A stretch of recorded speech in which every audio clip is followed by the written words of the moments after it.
Welcome to this week's Hot and Cold Report, brought to you by Fantasy Baseball Cafe. We are approaching the end of June here, so it's crunch time for making some moves and gearing up for the last half of the season.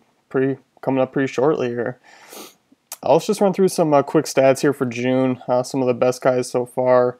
Maikel Franco for Philly just had a really big 2 nights in Yankee Stadium with 2 5 RBI games back to back. But he's been kind of doing it all June long.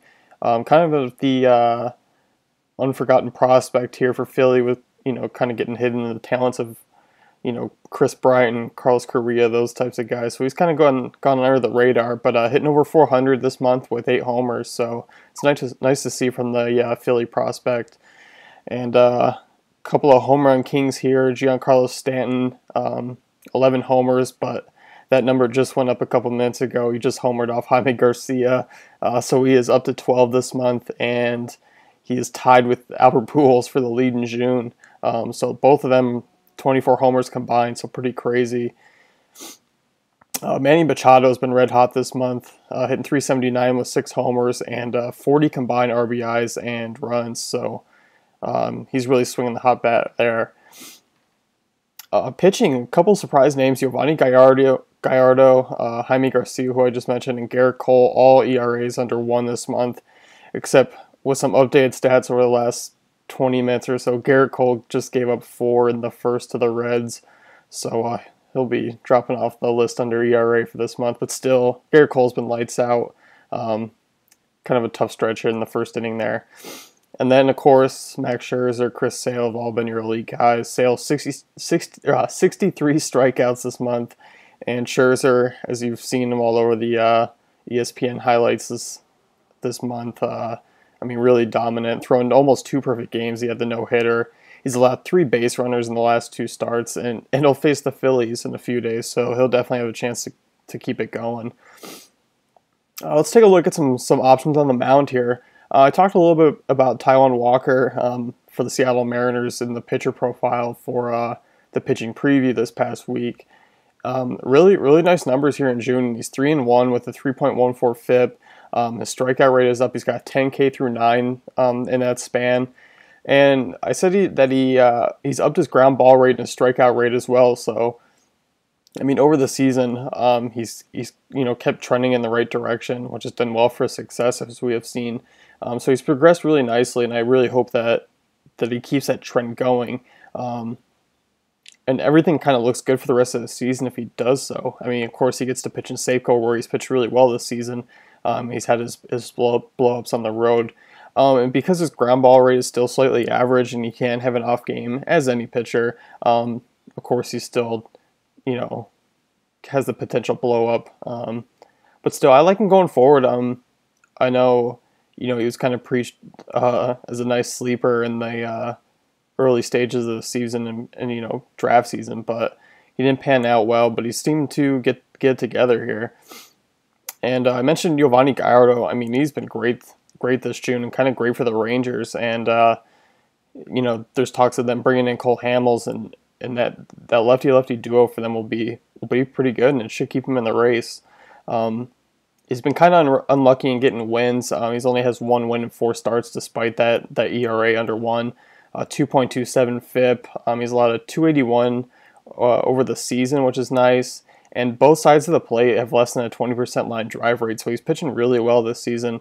Plenty of value going forward because he's not really highly touted or kind of just goes under the radar. If you're making moves, maybe try and snag him. I know guys will throw him in if they're trying to make a little extra, or you can get a little leeway in there and try and get a little more for your trade there.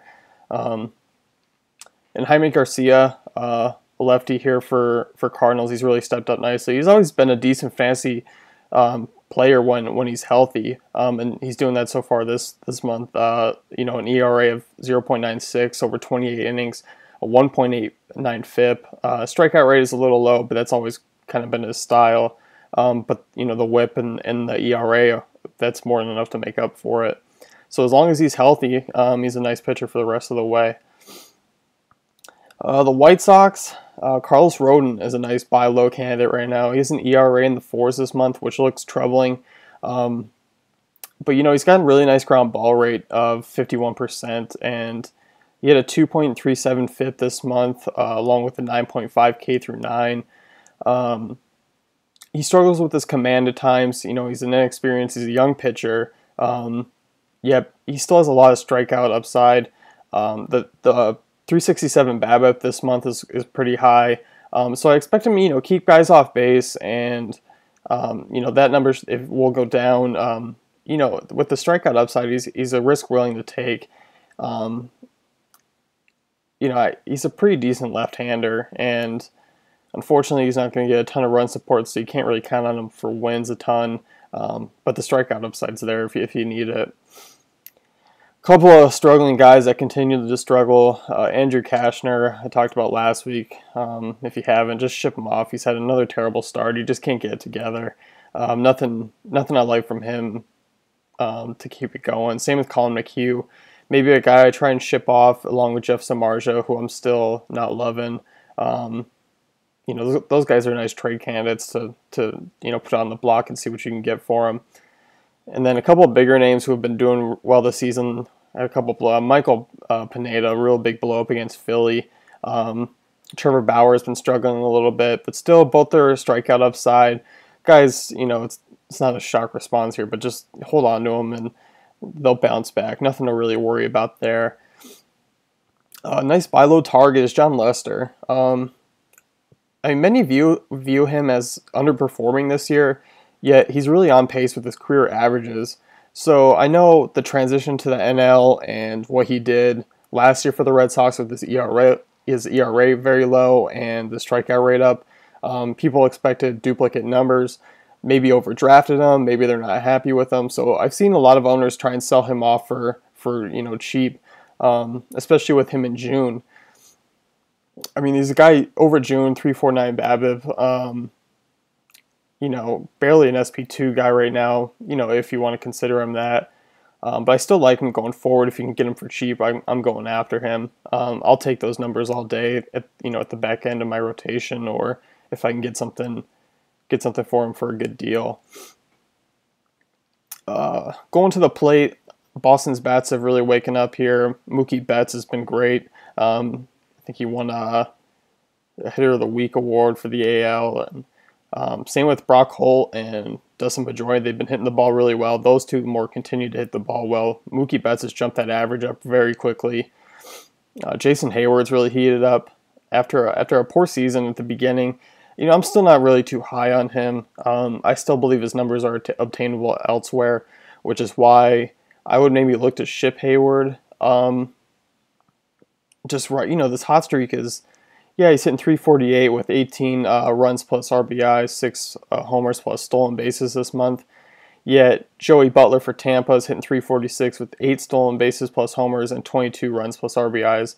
And his batted ball stats for Joey Butler has been really good this season. He's kind of been doing this all season long. So I feel like Heyward is still a replaceable bat in the outfield, and I still feel like just because of his name and people still having a really high upside for him, you can ship him off. It's not you don't need to, but I still think you can probably get some worth for him. And talking about super utility man here, Brock Holt, still hitting the ball well, 30% line drive rate against right and left-handed pitching. His BABIP is really high, kind of unsustainable, but that'll come down. His average won't come down too much as well as his on-base percentage. So definitely still like him if you have some injuries out there. A couple of guys struggling bad this month. Mark Trumbo, I talked about a couple weeks ago with him moving to Seattle and taking a big value hit, which has been the case, hitting 147 with 1 homer. Not a lot to like there. Ian Desmond, no bounce back. He's got 34% strikeout rate this month. And, redrafts, I don't see you getting much for him right now. Dynasties or deep keeper leagues, maybe he has a little bit of trade worth, but otherwise, I think people are catching on that he's not that good. I know the 2020 season was, highly touted, but I've never been a big Desmond fan, and if you can get any worth for him, try it. Some buy low targets to take a look at: both two first basemen. Brandon Belt, hitting for a low average this month, but a line drive rate over 30% and a crazy 40% hard ball rate. So hitting the ball well. He's got good guys like Posey and Pagan and Panic, and Aoki just hit the DL, but Blanco should be up there. Duffy too could possibly be a fill-in. So he's going to hit in front, or behind some good on-base guys, so he'll have plenty of RBI chances. David Ortiz has started to turn around as well. I'm looking to try and acquire him in a few trades, actually. He has a 353 WOBA this month, which is, the highest point of the season so far. 90 points higher than May. His walk rate is up. He's upped his hard ball rate by 10% from May to June. And he has a nice 25% line drive rate. So, nice numbers for him to turn around, which he's beginning to do so here in June, slowly but surely. Last note here, quick bullpen note. Jays continue to have problems at the back end. Brett Cecil has struggled after he pitched pretty well, but just wasn't racking up save opportunities, and all of a sudden he gets a couple and doesn't come through on them. So if you're looking for a guy, or you have an open roster spot, Roberto Osuna is the guy to grab, I believe. If you're desperate for saves, I'm looking to grab him. He has 40 strikeouts in 34 innings, 0.91 WHIP, and a 2.12 ERA. He grabbed the save the other night, so he didn't today, but the game went in extra innings, so I'm not sure if that had anything to do with it or not. He should be the guy going forward. All right, so that's going to wrap up the Hot and Cold Report here, brought to you by Fantasy Baseball Cafe. Check out tomorrow's Trade Forum Talk.